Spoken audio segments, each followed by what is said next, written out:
trade, he tweeted this, quote, "The United States is considering, in addition to other options, stopping all trade with any country doing business with North Korea." President Trump is talking tough now, but his message has been a little confusing. He's threatened North Korea with fire and fury, but he's also praised North Korea's leader, Kim Jong-un. In April of 2016, Trump called Un a smart cookie. At a very young age, he was able to assume power. A lot of people, I'm sure, tried to take that power away, whether it was his uncle or anybody else. And he was able to do it. So obviously, he's a pretty smart cookie. Fast forward to today, Mr. Trump's secretaries of defense and state contradict the president's tweets. They emphasize diplomacy while saying all options are on the table. Joining me now is James Carafano of the Heritage Foundation. He is the vice president of foreign and defense policy studies and also served on President Trump's transition team. Welcome, sir. Good to be with you, Carol. Nice to have you here, James. So Nikki Haley says North Korea is begging for war, and it's basically slapped the countries around the globe across the face.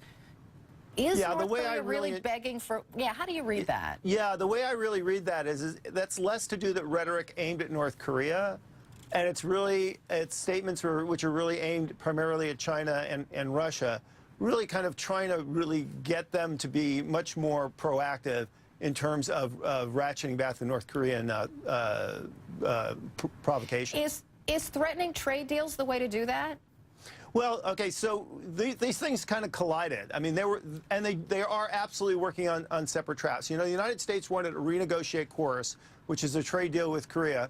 They went to the table with the Koreans. The Koreans are very negative about that, and essentially what the U.S. came back was really kind of negotiating tactics, saying, look, if you guys don't get serious about this, we'll just pull out of the deal.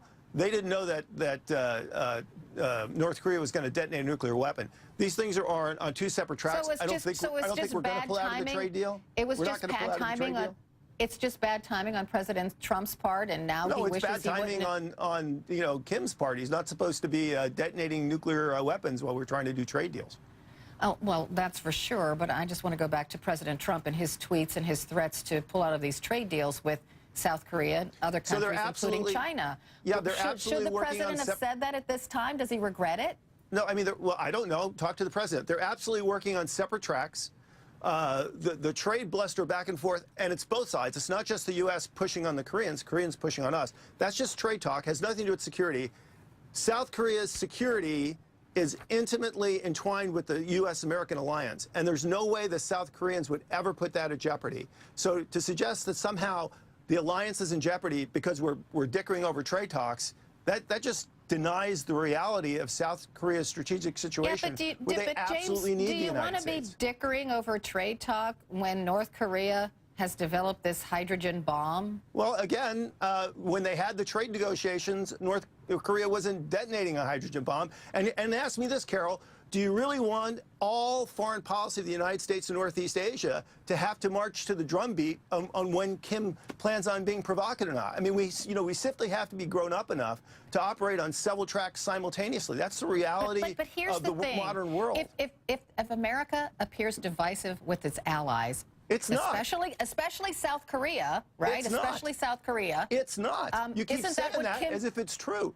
So we have tough trade negotiations. We've had tough trade negotiations before under other presidents. It's never jeopardized our security alliance. Trade negotiations are fine, but any divisive thing that North Korea detects, isn't that what Kim Jong-un wants? No, because he wants the United States to split with South Korea. No, look, you make the common mistake.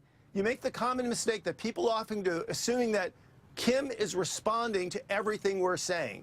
And we have a long history that shows that's not what happens, that he proceeds on his track, whatever, and he's not paying attention to this. In his mind, do you think he actually believes that the U.S.-South Korea security alliance is in jeopardy because of a trade deal, and he's not watching South Korea doing bombing runs, and the United States and South Korea agreeing to take limits off of missiles, and South Korea actively talking about maybe the U.S. should give us nuclear weapons? What do you think he's paying more attention to? I know he's still poking the bear because next Saturday we have word that North Korea might test another powerful weapon. I'm sure they will. I mean, they might. Look, they're proceeding on their track, and that has very little to do with our rhetoric, the president's tweets, or even the diplomatic blah-blah that's going around that. That's just the reality of where we are. What we can do is we can influence what we can do. We can protect and defend ourselves. We can build missile defenses. We can build nuclear deterrent. We can build conventional deterrence. We can cut off their money supply. Those are the things that we can do. Those are the things Kim pays attention to. The tweeting, I don't think so much. All right, James Carafano, thanks so much. Thank you. Leave now. That is the warning hundreds of people in West Houston have been given. New event.